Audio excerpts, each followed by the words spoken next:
자, 오늘 말씀은 고난에 대한 태도예요. 고난에 대한 태도. 우리 삶에 지금 태도에 대해서 계속 성경을 대하는 태도, 말씀을 대하는 태도, 또 사람을 대하는 태도, 우리가 태도를 보잖아요. 하나님은 우리의 태도를 보셔요. 항상 순종하는 태도, 불순종하는 태도, 거역하는 태도, 이런 태도를 보시는 거예요. 오늘 이 고난에 대한 태도 통해서 오늘 말씀 은혜 받기를 원하는데, 고난 좋아하는 사람은 없죠. 고난 받기를 원하는 사람은 없어요. 근데 한번 생각해 보세요.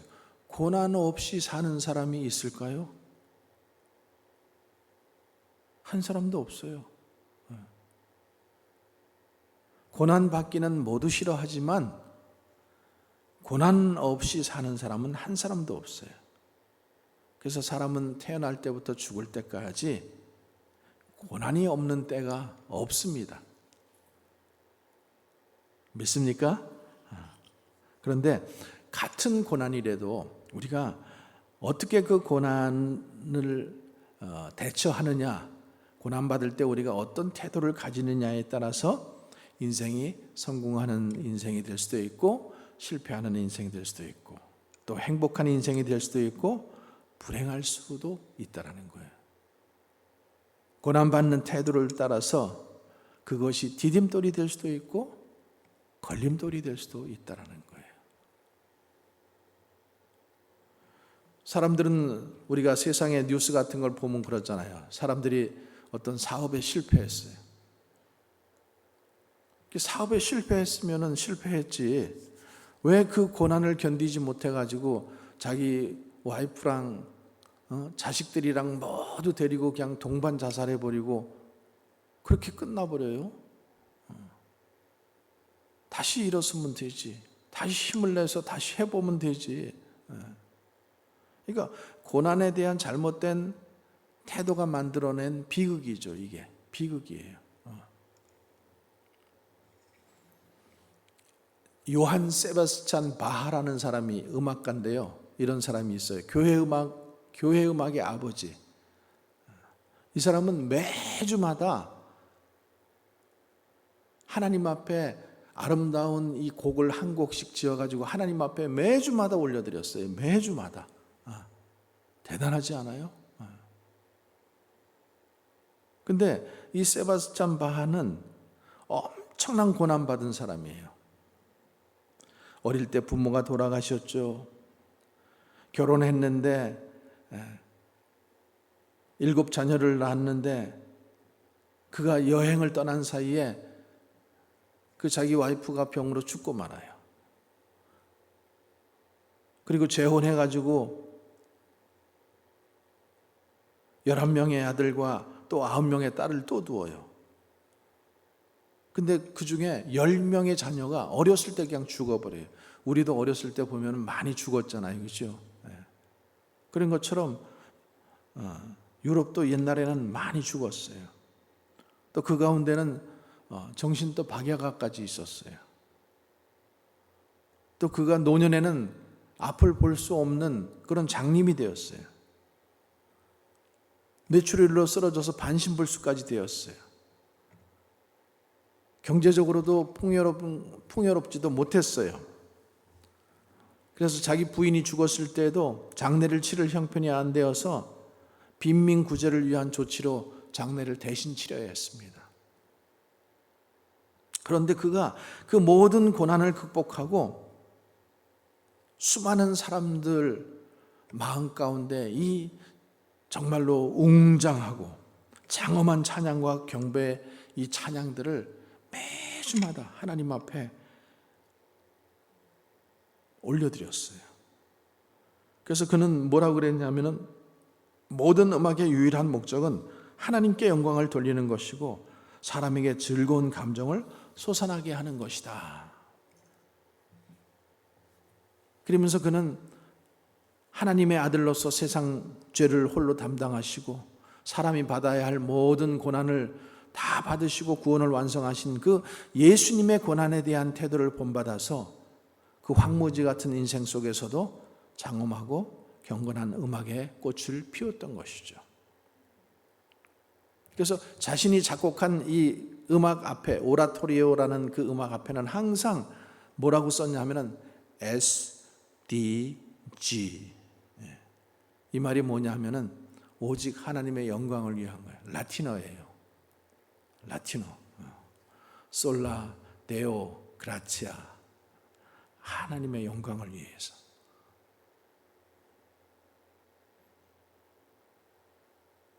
그래서 이 요한 세바스찬 바하 가문에서 200년 동안 아주 훌륭한 음악가가 50명이나 탄생을 합니다.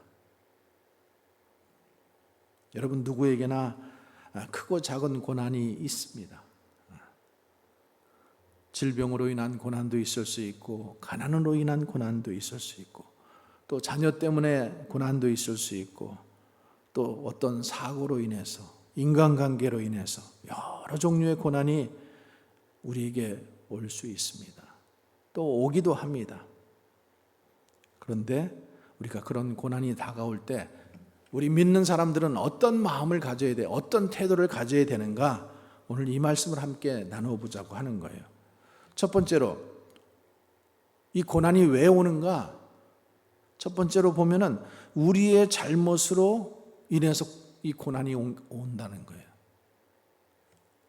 그게 무슨 말인가?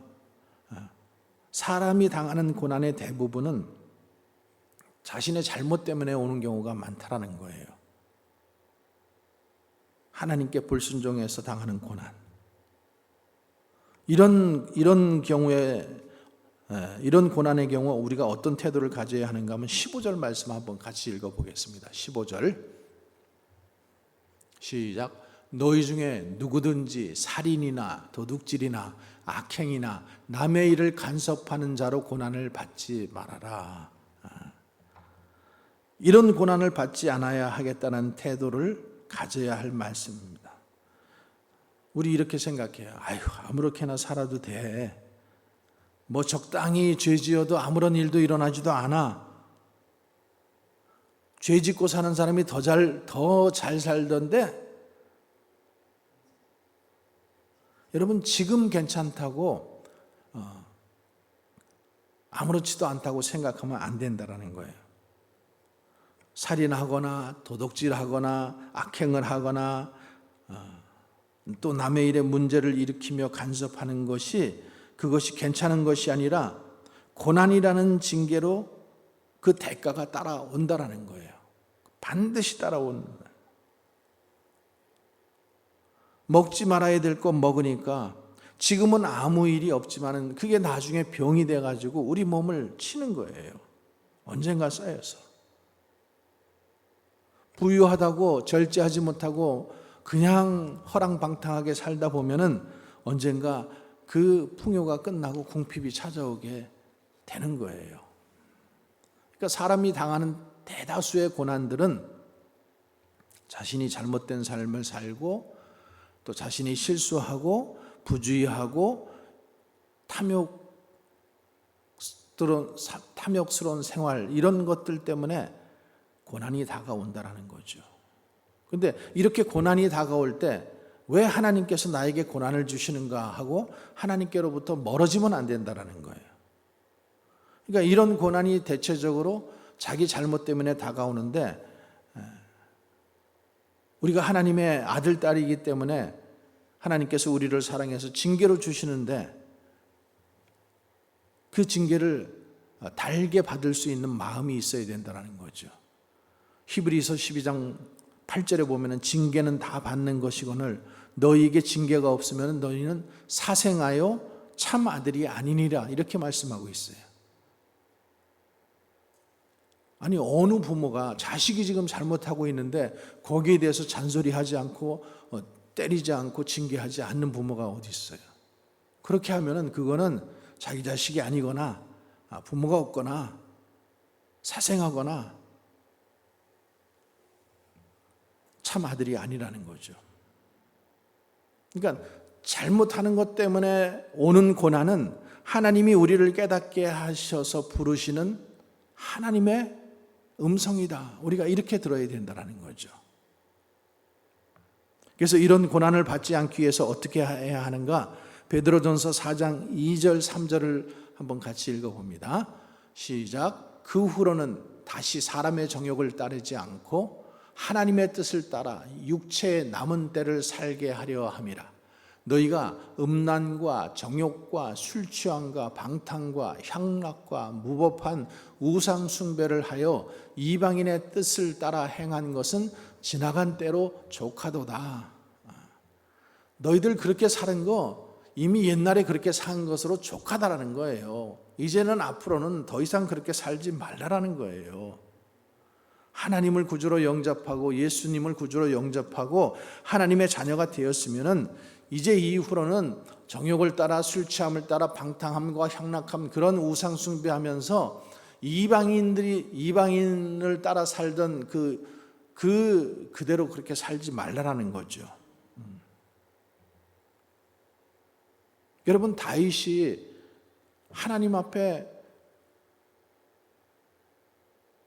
참 하나님 마음을 시원하게 해드리고 참 내 마음에 드는 사람이라고 이렇게 하나님이 칭찬을 하셨잖아요.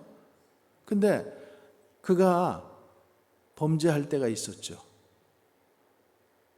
우리아의 아내 밧세바와 간음을 하고 그랬을 때 하나님께서 그냥 여러분 어떤 그 죄를 지었을 때에 죄의 대가가 있고 용서가 또 있는 거예요. 그러니까 대가를 받음으로 인해 가지고 우리가 용서받았다라고 생각하면 안 된다라는 거예요. 그러니까 지금 그 밧세바하고 간음하고 나서 큰 고난 당하잖아요. 그 밧세바하고 사이에 난 자식이 있었는데 그 자식이 어떻게 해요? 죽잖아요. 죽어요. 근데 참 이 다윗이 그 아들이 죽을 병에 걸려가지고 그렇게 시름시름 할 때 하나님 앞에 금식하면서 기도하잖아요. 하나님 살려주세요. 근데 하나님께서 그 기도 안 들으셨어요.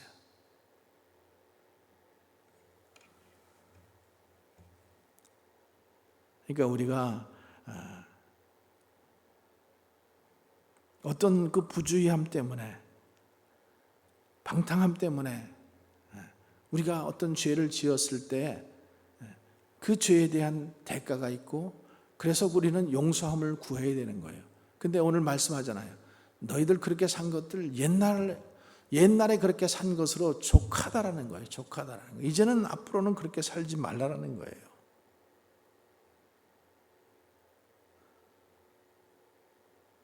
오늘 이 베드로 전서를 듣는 독자들은 누군가 하면은 네로 황제 당시에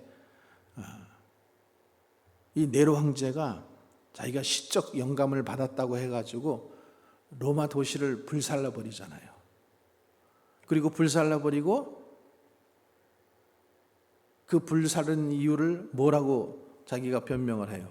기독교인들 때문에 그렇게 됐다. 저 기독교인들 때문에 저렇게 됐다.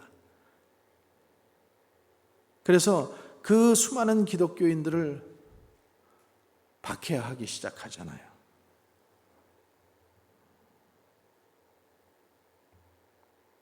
그런데 시편 말씀에 뭐라 그러냐면 하나님이여 주의 인자를 따라 내게 은혜를 베푸시며 주의 많은 긍휼을 따라 내 죄악을 지워 주소서. 나의 죄악을 맑게 씻기며 나의 죄를 깨끗하게 제하여 주소서. 이 말씀은 다윗이 자기가 죄를 지었을 때 주님 앞에 회개한 회개의 기도예요. 그러니까 우리의 많은 이 고난 당하는 것들이 첫 번째로는 우리가 생각해야 될 게 뭐냐 하면은 나의 잘못으로 인해서 고난이 오는 경우가 많다라는 거예요.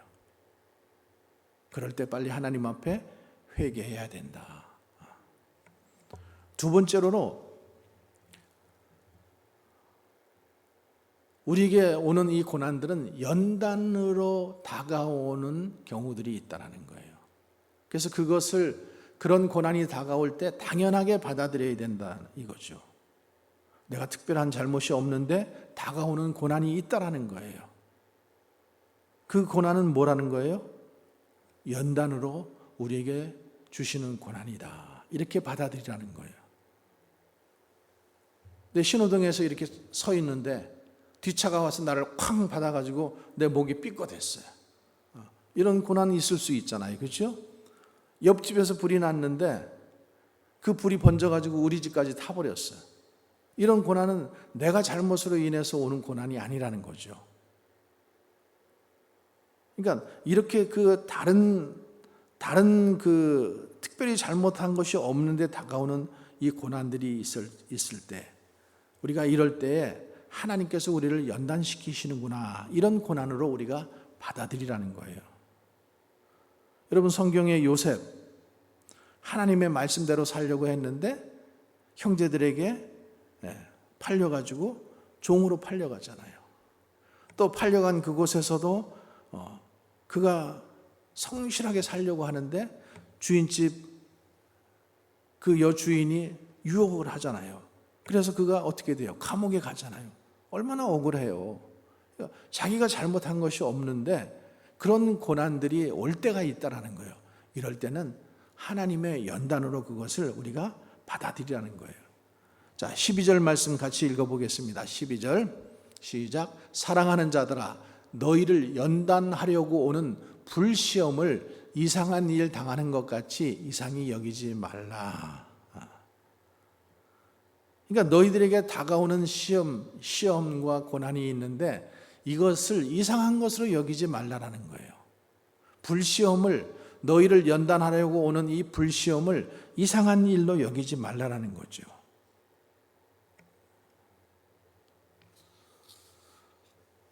그래서 성경은 오늘 여기에 이 두 가지 고난에 대해서 얘기하는 거예요. 연단과 불시험. 이것이 훈련의 과정이라는 거예요. 재련의 과정이라는 거예요. 여러분, 훈련 없이 좋은 군사가 될 수 없어요. 훈련 없이 능력 있는 사업가가 될 수 없고, 또 재련 없이 귀중한 보석이 나올 수 없잖아요. 우리가 진주라는 이 조개 알잖아요. 상처를 내잖아요. 일부러 조개를 구하기 위해서 상처가 그것이 진주가 되잖아요. 그러니까 오랫동안 아픔의 결과로 나온 것이 진주라는 거죠. 여기 이상히 여기지 말라, 이 말은 무슨 뜻인가 하면은 손님으로 여기지 말라라는 거예요. 손님같이 여기지 말라. 낯선 손님 대하는 것처럼 하지 말라라는 거예요. 그것은 우연의 산물이 아니라 하나님의 계획 속에 이미 들어있는 계획이라는 것을 우리가 알라라는 거죠. 그래서 요한일서 3장 13절에서도 형제들아, 세상이 너희를 미워하거든 이상히 여기지 말라라는 거예요. 예수 그리스도를 믿는 것 때문에, 복음 전하는 것 때문에, 내가 예수 믿고 막 열심히 사는 것 때문에 세상 사람들이 너희를 이상하게 생각하고 손가락질하고 미워하거든 그거 이상하게 생각하지 말라는 거예요. 빌립보서 1장 29절에서도 그리스도를 위하여 너희에게 은혜를 주신 것은 다만 그를 믿을 뿐 아니라 또한 그를 위하여 고난도 받게 하심이라. 그러니까 우리가 고난을 받을 때에 당연하게 받으라는 거예요. 당연하게. 불순물을 제거하게 하시려고, 때로는 우리를 정금같이 나오게 하시려고 그런 고난을 우리에게 허락하신다라는 것을 우리는 믿으라는 거죠. 우리 믿음의 선조들 보세요. 아브라함도 그렇고 이삭도 그렇고 요셉도 그렇고 모세도 그렇고 다윗도 그렇고 이 고난의 강을 통과하지 않은 사람 한 사람도 없어요. 한 사람도. 바울도 그렇고. 그래서 욥기에 보면 뭐라 그랬어요? 욥기 23장 10절에 나의 가는 길을 함께 읽겠습니다. 시작. 나의 가는 길을 오직 그가 아시나니 그가 나를 단련하신 후에는 내가 정금같이 나오리라. 퓨어 골드로 순백의 이 금으로 나오게 하겠다라는 거예요. 그래서 그 금을 끓이잖아요. 불순물들을 제거하기 위해서. 그래서 그것을 통해서 내 모난 성격이 무엇이고 가지쳐야 할 기질이 무엇이고 꺾어야 할 욕심이 무엇인지를 내 안에 가지고 있는 이 치명적인 약점들 주님께서 너무나 잘 아시기 때문에 그런 주님이 우리의 삶을 통해서 그것을 재련하시는 거예요. 훈련하시는 거예요. 그래서 우리를 풀무불 속으로 끌고 들어가시는 거예요.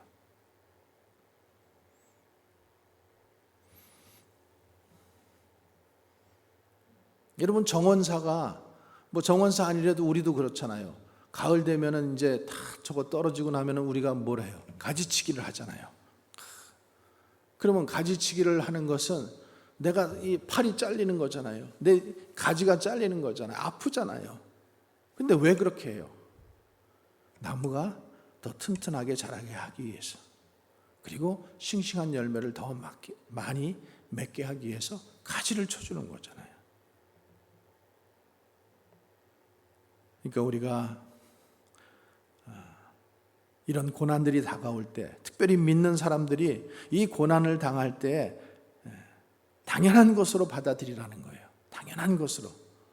나를 하나님께서 나의 불순물을 제거하시려고 이렇게 나를 훈련시키시는구나, 이렇게 생각하라는 거죠. 그러면 우리가 성숙해지고 성장되어지는 그런 믿음의 사람으로 우리가 거듭난다는 거죠.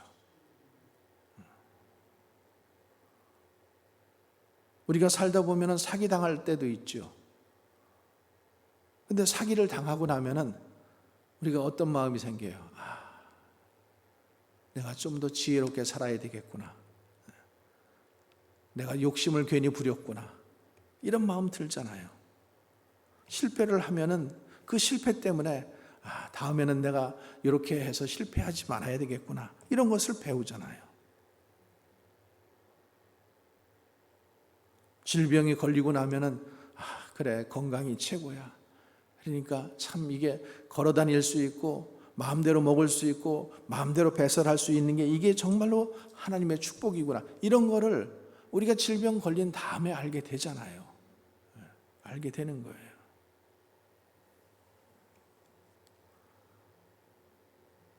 그래서 고난에 대한 태도, 어떻게 그 고난에 대한 태도를 가지느냐가 내 인생을 더 행복한 인생, 복된 인생, 성공하는 인생으로 가져간다는 거예요. 그래서 고난에는 하나님의 뜻이 있다, 이렇게 믿으시기를 바랍니다. 고난은 하나님의 변장된 축복이다, 이렇게 믿으시기 바랍니다. 세 번째로, 우리는 적극적으로 그리스도의 고난에 참여하는 그런 이 즐거운 태도를 가져야 된다는 거예요.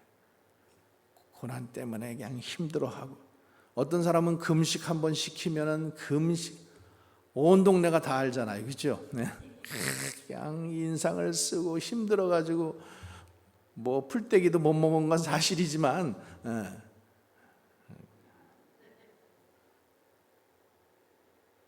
그러니까 이게 즐거운 마음으로, 어떤 사람은 이 금식을 해도, 똑같이 금식을 해도 즐거워, 막 얼굴에 빛이 나는 사람이 있어요. 오히려 그렇죠? 그러니까 고난을 자발적으로 이 순종하는 사람들, 하나님 말씀에 순종함으로 당하는 고난이 있다라는 거죠. 그러니까 예수님의 그 제자들이 말씀에 순종해서 갈릴리 호수를 갔는데 풍랑 만났잖아요. 그랬을 때 예수님은 왜 우리를 여기로 가라 그래가지고 이 풍랑을 만나게 하시나, 이렇게 안 했단 말이죠. 당연한 것으로 알았다고. 당연한 것으로. 그러니까 스데반 같은 경우도 보세요. 돌에 맞아 죽잖아요. 그럼 복음 전하지 않았으면 돌 맞아 죽지 않잖아요. 가만히 있으면 됐을 텐데, 자발적으로 그 일을 하다가 그 돌에 맞아 죽을 때도 그는 기쁨으로 예수 그리스도께서 하나님 보좌 우편에 서신 것을 보고 저들을 용서해 주세요, 이렇게 했잖아요.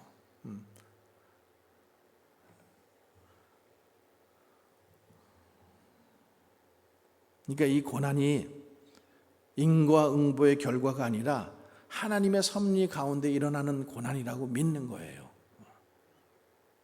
예를 들어서 회사에서 상사가 이중장부를 쓰라 그랬어. 나는 양심상 이중장부를 쓸 수 없어. 그래서 만약에 회사를 잘린다면 회사에서는 자꾸 회식을 데리고 가서 어떻게 해서든지 술을 먹이려고 하고, 나는 그리스도인이기 때문에 술을 먹을 수 없습니다, 이래가지고 술을 안 먹다가 잘려. 내가 예수 믿다 보니까 이런 억울한 일을 당하네, 이러면서 억울할 게 아니라, 그럴 때 우리 그리스도인들은 어떤 마음을 가져야 되는가? 13절 말씀을 한번 같이 읽어보겠습니다. 13절 시작. 오히려 너희가 그리스도의 고난에 참여하는 것으로 즐거워하라. 이는 그의 영광을 나타내실 때에 너희로 즐거워하여 기뻐하게 하려 하심이라. 여기 참여한다라는 말이 한몫 끼인다, 한몫 끼인다 이런 말이에요. 한몫 껴준다.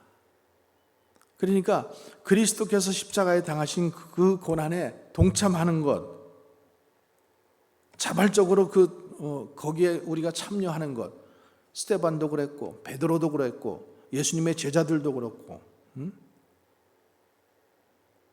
그 고난에 참여하는 것을 왜 기뻐하라는 건가 하면은 베드로전서 1장 6절 7절에 한번 봅니다. 그러므로 너희가 이제 여러 가지 시험으로 말미암아 잠깐 근심하게 되지 않을 수 없으나 오히려 크게 기뻐하는도다. 너희 믿음에 확실하는 불로 연단하여도 없어질 금보다 더 귀하여 예수 그리스도께서 나타나실 때 칭찬과 영광과 존귀를 얻게 하려 하십니다. 너희 믿음, 이 믿음이 있는데, 어떤 믿음은 철과 같은 믿음이 있어요.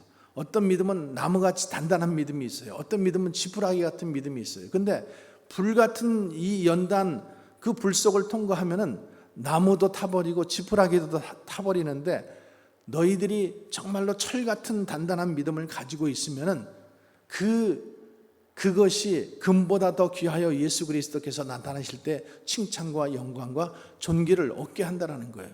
예수님이 재림하실 때에, 예수님이 재림하실 때 우리가 기뻐하잖아요. 그렇죠? 근데 우리가 그런 믿음을 가지고 지키고 끝까지 그러면은 칭찬과 영광과 존귀를 예수님 재림 때 우리도 같이 얻게 된다라는 거죠. 아멘이십니까? 네.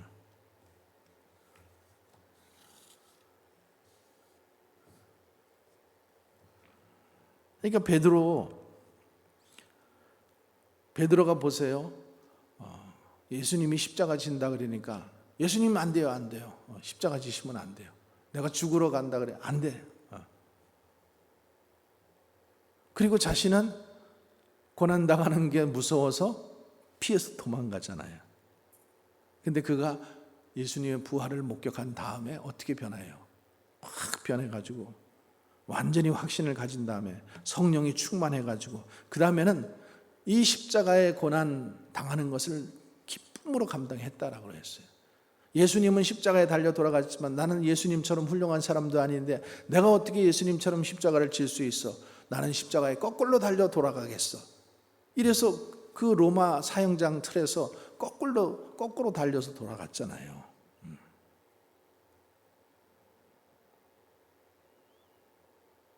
그래서 사도 바울도 이 세계 선교를 감당할 때 얼마나 많은 고난을 당했는데 그가 이렇게 고백을 하잖아요. 그리스도의 남은 고난을 자기의 육체에 채운다. 골로새서에서 이렇게 말씀하고 있어요. 십자가를 지고 가는 고난, 이게 아무나 그 고난을 기쁨으로 감당할 수 있는 게 아니잖아요. 십자가의 은혜를 아는 사람만, 많은 교인들이 있지만은 십자가의 그 고난을 짊어지고 가는 사람, 그 고난을 육체에 자기가 채우는 사람이 없어요. 그 은혜를 정말로 귀하게 생각하는 사람은 예수님의 남은 그 십자가의 고난을 자기 육체에 채우는 거예요. 그러니까 감사할 수 있는 거고, 그러니까 기뻐할 수 있는 거죠. 그러니까 그런 사람은요, 세상이 감당하지 못하는 거예요. 어떤 시련을 주고 어떤 고난을 주고 어떤 고난이 그 인생 가운데 오더라도 상관이 없죠. 이길 수 있죠. 내가 예수 그리스도의 남은 고난에 참여하는 자 되고 내가 그것을 내 육체에 채운다고 하는데 그 고난이 나의 삶을 가라막을 수가 없죠.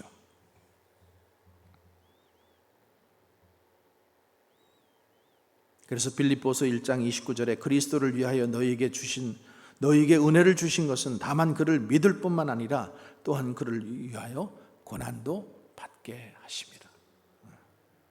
믿는 것과 같이 고난도 있다라는 거예요.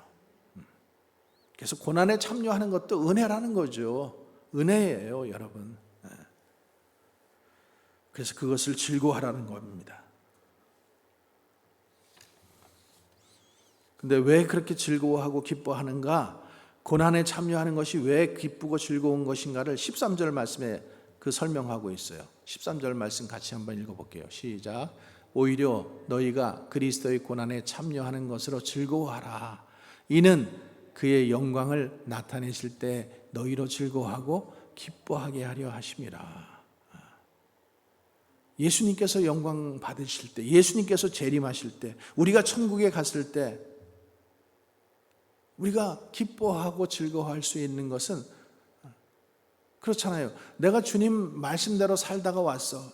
그러면 주님 보기에도 떳떳해. 주님, 그리고 막 가서 그냥 주님 품에 안길 거야. 근데 왠지 내가 그냥 주님 뜻대로 살지 못하고 비실비실 거리다가 그냥 한 번은 이렇게 살고 한 번은 이렇게 살고 매일 휘청거리다 살다 오면은 주님 죄송해요. 그러지 않겠어요, 그죠? 주님 볼 때 주님 죄송해요. 그냥 이렇게밖에 못 살았어요. 근데 내가 정말로 이 땅에서 삶이 힘들었지만은 주님 뜻대로 살았으면은 고난도 당했지만은 그러면은 주님 나 이렇게 살다가 승리해서 왔어요. 주님 그러면서 그냥 안길 거 아니에요.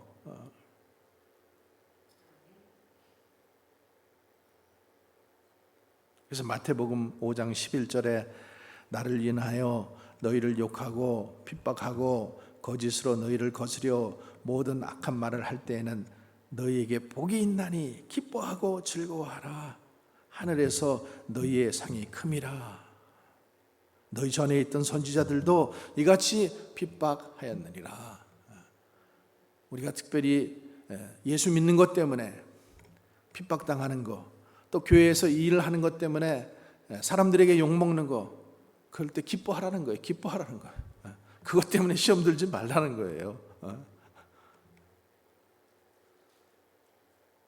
사람들이 욕하고 핍박하고 거짓말로 자꾸만 무슨 모함할 때에도, 악한 말 할 때에도 너희에게 복이 있나니 기뻐하고 즐거워하라. 너희의 상이 큼이라.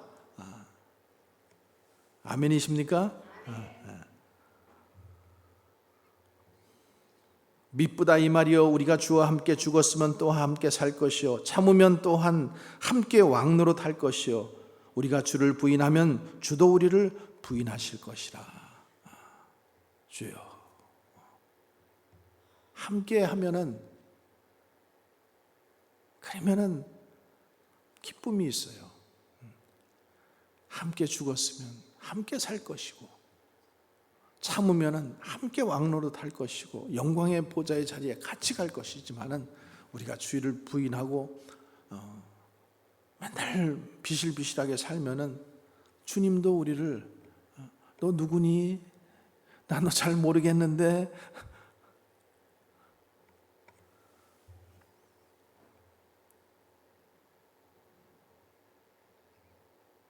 세상 사람들은 이런 고난당하는 거 싫어하죠. 어리석다고 하죠. 왜 믿음 생활해도 꼭 그렇게 믿어야 돼? 미련하다고 하고 고지식하다고 하고. 근데 14절에 읽어보세요. 너희가 그리스도의 이름으로 치욕을 당하면 복이 있는 자로다. 영광의 영 곧 하나님의 영이 너희 위에 계심이라. 우리는 불행한 자가 아닙니다. 하나님을 믿는 것 때문에 당하는 고난, 너희가 치욕을 당하면은, 그리스도의 이름으로 치욕을 당하면은 너희가 복이 있는 자라는 거예요. 영광의 영, 하나님의 영이 너희 위에 계심이라 이거예요. 마태복음 5장 11절에서도 너희를 인하여 나를 인하여 너희를 욕하고 핍박하고 거짓으로 너희를 거스려 모든 악한 말을 할 때 너희는 복이 있도다. 복이 있도다. 여러분 이 말씀 꼭 믿으시기 바랍니다. 세 번째, 우리는 만일 그리스도인이라는 이유로 고난을 받으면은 부끄러워하지 말라는 거예요. 그리고 하나님께 영광을 돌리는 태도를 가지라는 거예요. 고난 가운데는 하나님께 영광을 돌리기 위한 고난이 있는 거예요. 그 고난 때문에 내가 하나님께 영광을 돌리는 고난이 있다라는 거예요.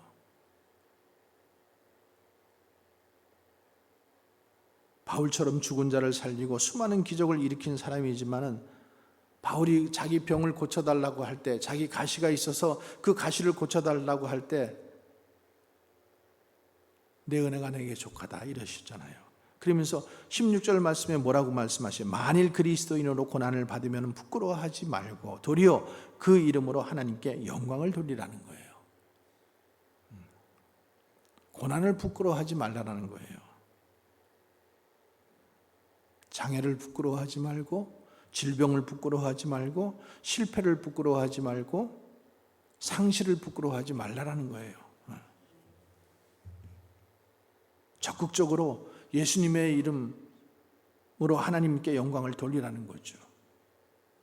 그 내게 병에 있는 것, 내게 장애가 있는 것, 내가 실패한 것, 그것 때문에 하나님께 영광을 돌리라는 거예요. 로마서 8장 17절에 자녀이면 후사, 곧 하나님의 후사요 그리스도와 함께한 후사니 우리가 그와 함께 영광을 받기 위하여 고난도 함께 받아야 될 것이니라.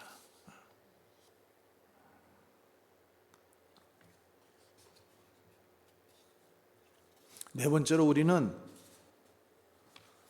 하나님의 뜻대로 고난받을 때 선을 행하면서 영혼을 하나님께 의탁하는 태도를 가져야 한다는 거예요. 고난 가운데는 하나님의 섭리의 통치가 일어나고 있다는 거예요. 이해할 수 없는 그 섭리의 통치, 논리적으로 설명이 되지 않는 고난. 여러분 태풍이 오면은 모든 것을 다 쓸어가 버리죠. 믿는 자들은 태풍이 오면은 고기만 싹 피해서 가지 않잖아요. 믿는 자들의 과수원도 함께 쓸어가고 집도 함께 쓸어가는 거예요. 그 자녀들도 질병에 걸리는 거예요. 팬데믹에 교회는 안전하다고 누가 그렇게 얘기해요? 팬데믹에 걸려서 돌아가신 목사님도 계시고 성도님도 계셔요. 그러니까 그리스도인이라고 해서 고난이 피해가는 건 아니라는 거죠. 죽음도 피해가는 게 아니에요. 그런데 이 고난 가운데는 하나님의 뜻대로 받는 이해할 수 없는 고난이 있다는 거죠. 그래서 이해할 수 없는 고난이 있을 때는요, 오늘 고난에 대한 여러 가지 설명을 드렸잖아요. 내 잘못 때문에 고난도 있고 또 주님의 영광을 위해서 받는 고난도 있고 여러 가지 고난이 있는데 아무리 생각해도 이해가 되지 않는 고난이 있으면은 그 고난을 딱 적어가지고 드세요. 써가지고 종이로 씹어가지고. 그래 주님 앞에 갔을 때 한번 물어보세요. 주님 이 고난은 왜 주셨어요? 그럼 주님이 답을 주실 거예요. 그러면 그때 그거 왜 그때 나에게 이런 고난이 왔었구나 알게 될 거예요. 여러분 풋스탬프라는 그 말 아시죠? 모래 위에 발자국이, 해변가에 모래 위에 발자국이 이렇게 쭉 있는데 이 두 개의 발자국이 있는 거예요. 근데 내가 예수님을 만나서 예수님하고 같이 걸어갈 때는 발자국이 4개야. 그러니까 참 그때는 참 즐거웠어. 너무 행복했어. 근데 가만히 내 인생을 돌아보니까 내가 정말로 힘들고 어려웠을 때는 2개의 발자국만 있고 예수님 발자국은 없는 거야. 그러니까 아니 내가 가장 인생에 힘들었는데 왜 예수님 그때는 내 곁에 안 계셨어요? 이렇게 하고 따져 물으니까 예수님께서 뭐라 그러셔요? 내가 그때 너를 업고 간 것이고 너를 업고 간 것이다. 그래서 거기는 움푹 패여 있었다라는 거예요. 고난의 자리에 주님이 안 계신 적은 없어요.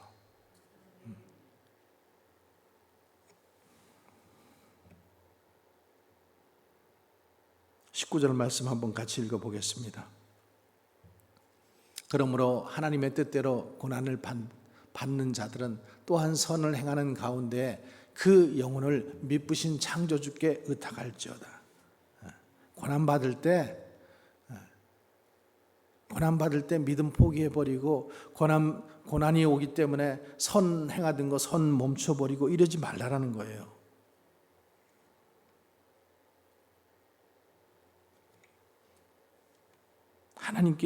하나님의 뜻대로 고난받는 자들 또한 선을 행하는 가운데 그 영혼을 미쁘신 창조주께 의탁할지어다.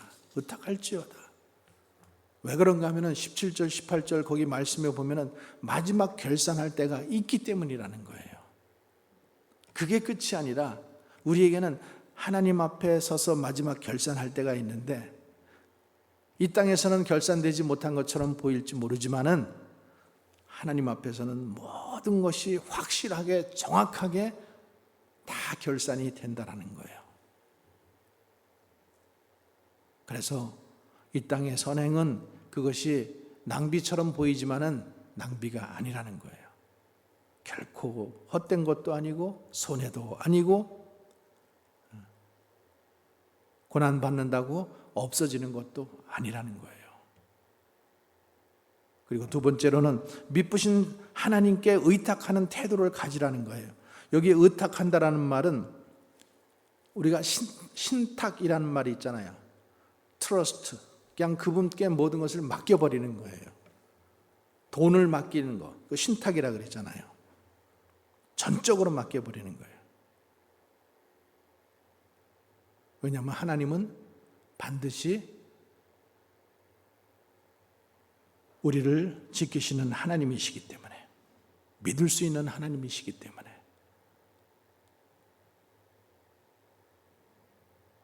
그래서 우리가 이해할 수 없을 때에도 하나님께 더욱 전율하고 하나님께 맡기라는 거죠. 맡겨버리면 하나님께서 그냥 우리를 인도해 가셔요. 살리든지 죽이시든지 마음대로 하세요. 맡겨버리면은 하나님이 살리신단 말이죠. 내가 살려고 아둥바둥 대봤자 고통스럽기만 해요.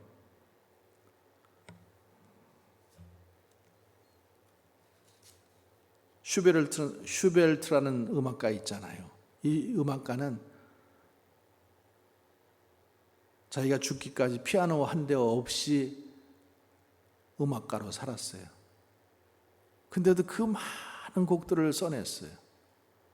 얼마나 고통스러웠겠어요. 음악가가 피아노 한 대 없이 이 작곡을 한다는 게 얼마나 어렵겠어요. 밀턴이라는 사람은 수많은 고난을 겪으면서 나중에는 실명까지 됐지만은 신라권이라는 그런 또 책을 썼어요. 베토벤은 귀머거리가 됐지만은 좌절하지 않고 환히 그 교향곡을, 기쁨의 교향곡을 남겼어요.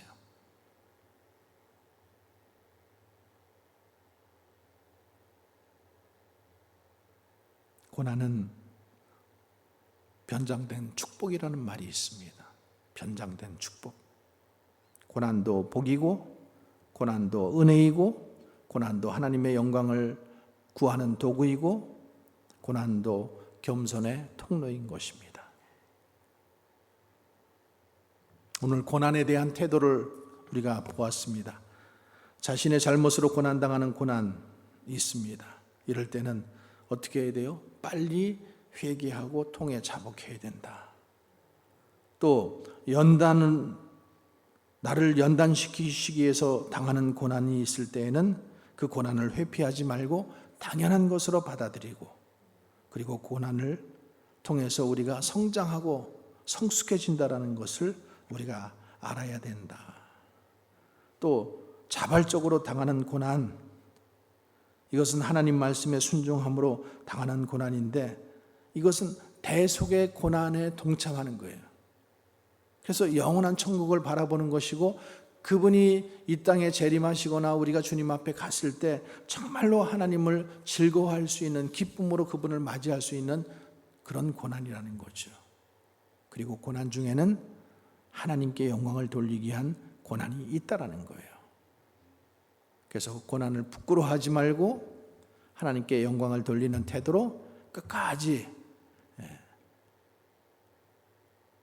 선을 행하는 것 멈추지 말고, 하나님께서 그 선을 모두 갚아주실 것을 믿고, 하나님, 신실하신 그 하나님을 끝까지 믿는 그런 믿음을 가지고 고난 가운데 기도하시면서 하나님이 그 고난의 강을 우리에게 넘어가게 하실 것을 믿으시기 바랍니다. 야고보서 5장 13절에 너희 중에 고난당하는 자가 있느냐? 저희는 기도할 것이요, 환난 날에 나를 부르라. 내가 너를 건지리니 내가 너를 영화롭게 하리라. 너는 내게 부르짖으라. 내가 응답하겠고 내가 알지 못하는 크고 비밀한 일을 내게 보이리라. 이 말씀대로 우리가 승리할 수 있기를 주님의 이름으로 간절히 축복합니다. 우리 찬송 하나 부르고 함께 우리 합심 기도하겠습니다.